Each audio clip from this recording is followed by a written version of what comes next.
But Sadiq Khan is the London mayor. May mocks Corbyn with savage put-down. The House of Commons erupted as the Prime Minister hit back at the Labour Party leader's attempt to lampoon her during the weekly PMQs session. Speaking in the House of Commons, Mr. Corbyn referenced a tweet from the Foreign Secretary after Mr. Johnson saw a police station close in his constituency. He said, "I have been following some of the tweets from some of her friends on her front bench over there. And one of them says, and I quote, very disappointed and mystified at the closure of Uxbridge police station. For the want of any doubt, that came from the Foreign Secretary.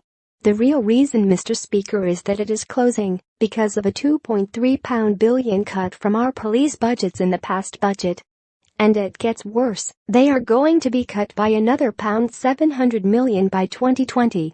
The Prime Minister was quick to fire back at the Labour Party leader as she delivered a brilliant response.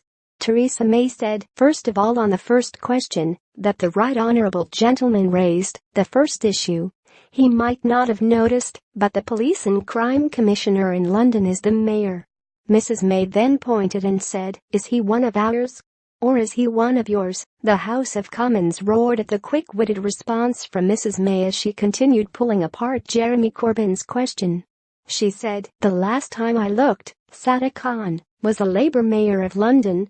Although, perhaps the leader of the Labour Party thinks he is not Labour enough for him and his band of Labour.